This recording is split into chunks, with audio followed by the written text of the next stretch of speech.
So yesterday in Louisiana, talked about this earlier, but another thing related to it that I want to talk about.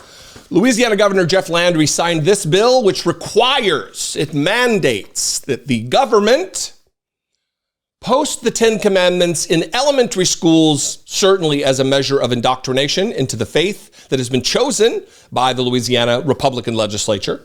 Absolutely, without doubt.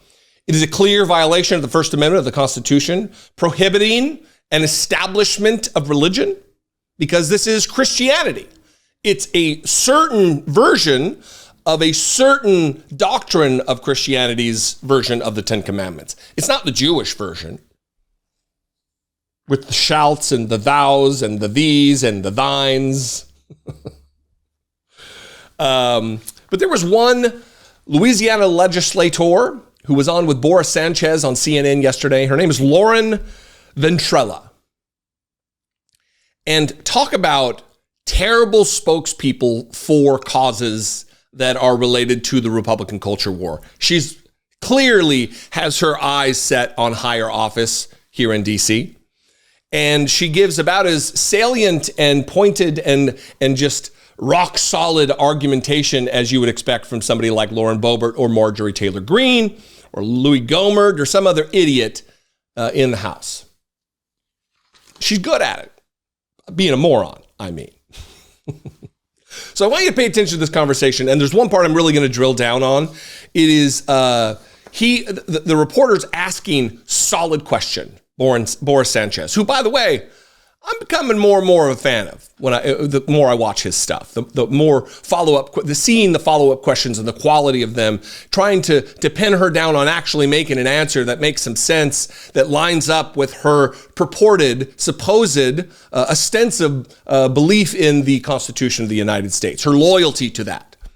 And he's asking all kinds of great follow-ups. What about these parents? What about this? What about this? And she just doesn't care. Watch this, and we'll talk about the madness on the other side. Look, this nation has gotten out of hand with crime, with the bad, negative things that are going on. Why is it so preposterous that we would want our students to have the option to have some good principles instilled in them? If they don't hear it at home, let them read it in the classroom. It's no different than the Mayflower Compact, which is mentioned in the document as well. I don't understand why this is so preposterous and that litigation is being threatened. It doesn't scare us in the state of Louisiana. We say bring it on. Because if someone has a home in which they choose to believe something different, which is welcome in this country, it's literally why people fled to come here to found this country to begin with, then they should be allowed to. And it's not really an option if you're requiring it to be put up in the wall of a classroom. What do you say to the parents of students or even teachers who don't share your religious views? I don't look at it. What would you say if your child had to go to a classroom in which the 5 pillars of Islam were required to be on the wall? How would you feel? Again, this is not about the 5 pillars of Islam. This bill specifically states the 10 Commandments. It is a historical document. I'm presenting you with a hypothetical that would help you put yourself in the shoes of someone you may not understand and their point of view. How would you feel if you walked into a classroom and something you didn't believe in was required to be on the wall? You can answer that question. I appreciate you, Boris. I cannot sit here and gather and fathom what you could give me 1,000 hypotheticals. But again, this specific bill applies to this specific text. The Quran or Islam, that is a very broad statement. We're specifically talking about a limited text on, mind you, a piece of paper that's not much bigger than a legal sheet of paper. Some kids might even need a magnifying glass to read all of this. This is not so preposterous that we're somehow sanctioning and forcing religion down people's throat. I've heard the comments, and it's just ridiculous. I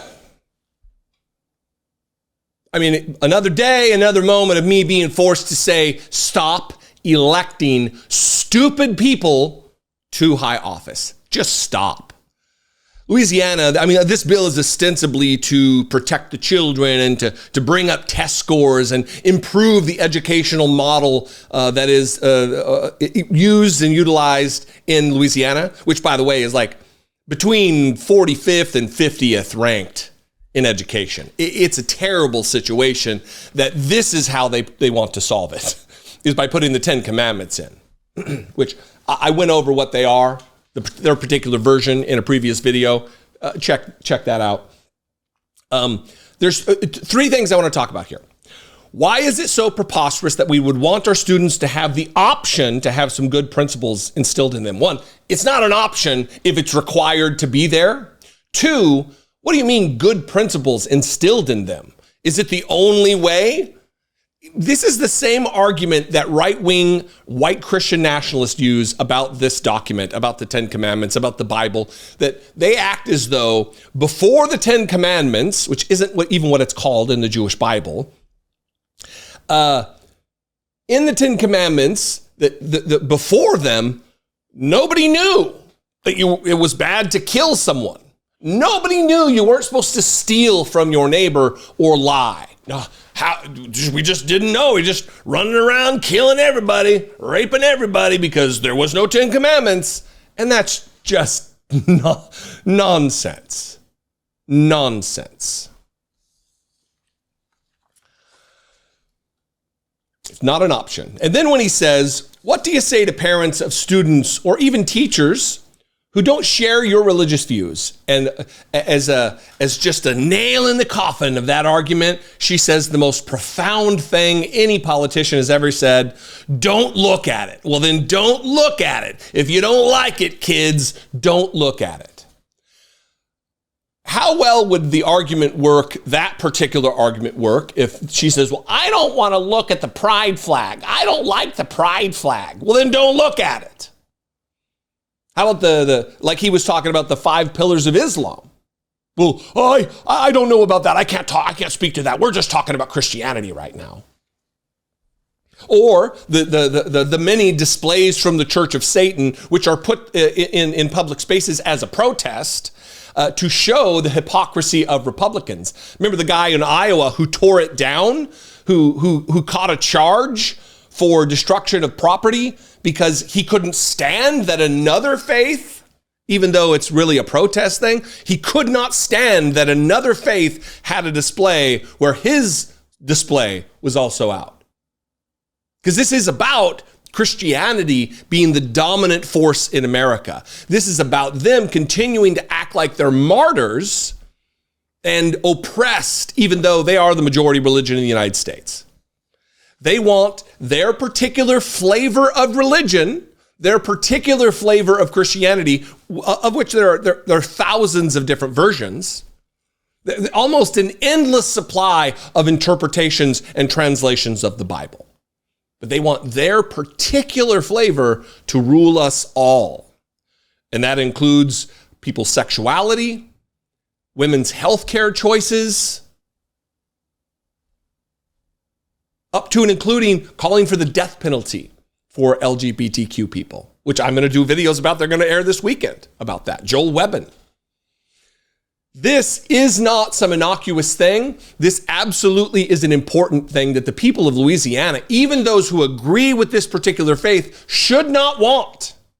Because right now it's your time in the sun. You're in the majority in that particular legislature. But what happens when it's not that?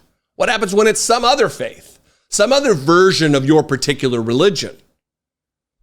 They don't think past their nose. Anyway, what do you think? I'd love to know. You can leave a comment below. We can talk about it there. You can also leave me a voicemail, 714-576-4054. Or as always, email me daily@dollemore.com. I'd love to hear from you. If you appreciate what I do and you want to help support this work, please, channel membership, great, $2 a month. Patreon, patreon.com/IDoubtItPodcast, same deal, $2 a month. I'm on social media, @Dollemore, good times, and I'll see you next time. Until then, be genuine. Take care of one another.